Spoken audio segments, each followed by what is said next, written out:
बस साथ रख जो शुद्ध है। शुद्ध प्लस सिल्वर पान मसाला, सबकी जुबान पर। सरकार की ये नाकामी है कि बारिश से भी नहीं बचा पा रही, सोचिए। और मैं जिस समय मुझे जानकारी मिली थी कि इस तरह का सरकार का आचरण है, उसी समय मैंने कहा था कि सुप्रीम कोर्ट स्वयं इस बात को संज्ञान में ले और ऐसे कार्रवाई को रोके। जैसे दिया बुझने से पहले फड़फड़ाता है, जो सांप्रदायिक राजनीति खत्म हुई है, ये सांप्रदायिक राजनीति का दिया फड़फड़ा रहा है, इसलिए फैसला ले रहे हैं। इसीलिए फैसला चाहे इस बात का लिया जा रहा हो कि दुकानों में या और संस्थाओं में नाम लिखा जाए। मुझे उम्मीद है कि सुप्रीम कोर्ट जब इस बात पर चर्चा करेगा और संज्ञान में जब लिया है तो ऐसे कई कदम सरकार उठाएगी, क्योंकि जब सांप्रदायिक राजनीति खत्म होती है तो इसी तरीके से फड़फड़ाएंगे ये लोग।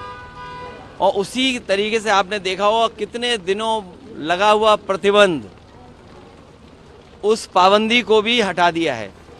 तो सांप्रदायिक राजनीति खत्म होने जा रही है, इसका दुख भारतीय जनता पार्टी को है।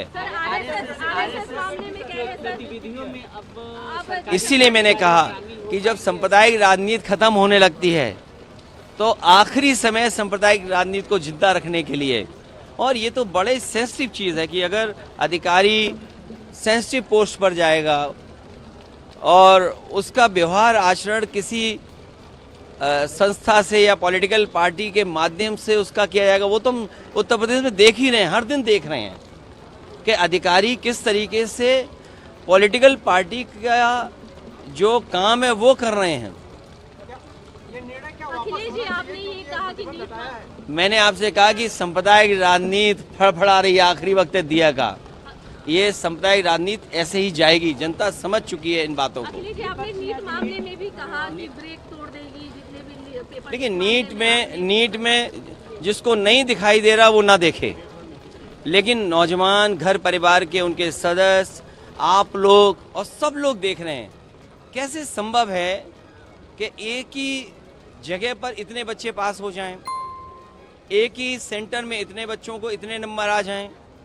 ये कहीं ना कहीं जो प्रश्न लगता है वो सरकार पे लगता है, और कम से कम उस इंस्टीट्यूशन पे उसकी क्रेडिबिलिटी क्या है कि इतनी बड़ी परीक्षा करा रही है। और मैं तो आपसे कहना चाहता हूँ कि अगर उत्तर प्रदेश की परीक्षा के पेपर लीक और भारत सरकार के पेपर लीक, तो ये सरकार ने रिकॉर्ड कहीं बनाया हो ना बनाया हो, लेकिन पेपर लीक का रिकॉर्ड तो इन्होंने बना लिया है। तो सुप्रीम कोर्ट ने उत्तर प्रदेश और उत्तराखंड की सरकार को भी नोटिस जारी किया है, कहा नहीं, ये जो फैसला सरकार का था वो गलत था। सरकार को इस तरह का व्यवहार नहीं करना चाहिए। और ये तो जाने वाले लोग हैं, वो क्या ना करें। अभी और देखिए क्या क्या और करती है सरकार। नहीं, देखिए अब बारिश तो हो ही रही है तो ये जो ऑफर है समय के हिसाब से, फिर विंटर ऑफ चलेगा इसके बाद। नहीं, पूरे मानसून तो चलेगा। मानसून ऑफर का मतलब ही ये मानसून ऑफर। और फिर आप लोग भी बात समझ रहे हैं, क्योंकि उन्हें कुर्सी बचानी थी इसलिए बोर्ड लगाया, उन्होंने कुर्सी बचाने के लिए बोर्ड लगाया। और सच्चाई तो ये है कि दिल्ली लखनऊ वालों ने मिलकर के लगाया है, डबल इंजन सरकार ने मिलकर के दोनों लगवाया है। तो इसे ये बात आप मत समझना कि अलग अलग हैं, ये डबल इंजन मिलकर के ही नाम लिखवा रहा है दुकानों पर। जब तारीख आएगी तो फैसला भी आ जाएगा, जो आप सुनना चाहते वही। Thank you. बताओ, सरकार ये भी नहीं बचा पा रही बारिश से, आपको भी लिख के देना चाहिए।